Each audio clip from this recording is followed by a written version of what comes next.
Hi guys, welcome to আমার village kitchen. আজকের আমার ভিলেজ কিচেনে আবার অনেক দিন পর রান্না করা হবে।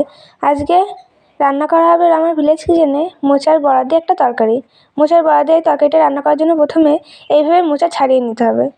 এটাকে কুচানো যাবে না, এভাবে আস্তে আস্তে রাখতে হবে। এবার একটা বাটিতে 2 চা চামচ চালমগজ ও 2 চা চামচ পোস্ত, 2টো কাজু বাদাম দিয়ে ভালোভাবে মিক্সার করে নিতে হবে। এবার মোচার ব্যাটারটা তৈরি করে নিতে হবে। ব্যাটার তৈরি করার জন্য প্রথমে একটা পাত্রে বেসন, কর্নফ্লাওয়ার, শুকনো লঙ্কার গুঁড়ো, হলুদ গুঁড়ো, লবণ ও সামান্য পরিমাণ জল দিয়ে ভালোভাবে মিশিয়ে এরকম একটা ব্যাটার তৈরি করে নিতে হবে। এবার একটা কড়াইতে রিফাইন তেল দিয়ে তেল গরম করে নিয়ে তাতে এক এক করে মোচার চপ এইভাবে দিয়ে দিতে হবে।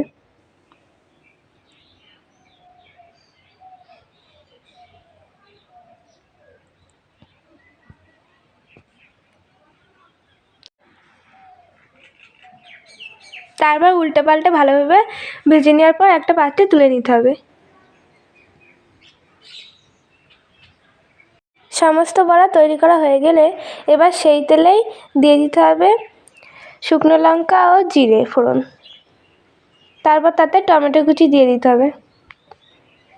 টমেটো কুচি দিয়ে ভালোভাবে নাড়িয়ে চাড়িয়ে নিতে হবে।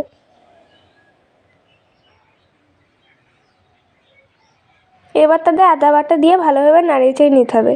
তারপর তাতে জিরে গুঁড়ো, ধনে গুঁড়ো, শুকনো লঙ্কার গুঁড়ো, স্বাদ মতো লবণ, হলুদ ও গোলমরিচের গুঁড়ো দিয়ে ভালোভাবে নাড়িয়ে চাড়িয়ে নিয়ে কষিয়ে নিতে হবে মশলাটিকে।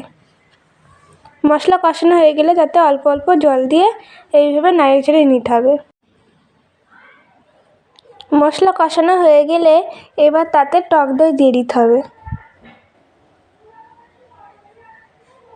টক দই দিয়ে ভালোভাবে নাড়িয়ে চাড়িয়ে নিতে হবে। টক দই দিয়ে ভালোভাবে নাড়িয়ে চাড়িয়ে নেওয়ার পর এবার তাতে আগে থেকে করে রাখা মিক্সিটা দিয়ে দিতে হবে। তারপর ভালোভাবে নাড়িয়ে চাড়িয়ে নিতে হবে। মশলা ভালোভাবে কষানো হয়ে গেলে যখন মশলা থেকে তেল ছেড়ে দেবে তখন তাতে পরিমাণ মতো জল দিয়ে দিতে হবে।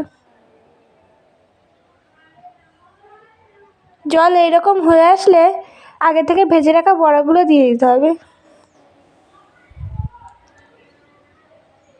বড়া দিয়ে ভালোভাবে নাড়িয়ে চাড়িয়ে নিতে হবে। এবার তাতে 1 চা চামচ চিনি ও 1 চা চামচ ঘি দিয়ে ভালোভাবে নাড়িয়ে চাড়িয়ে নিতে হবে।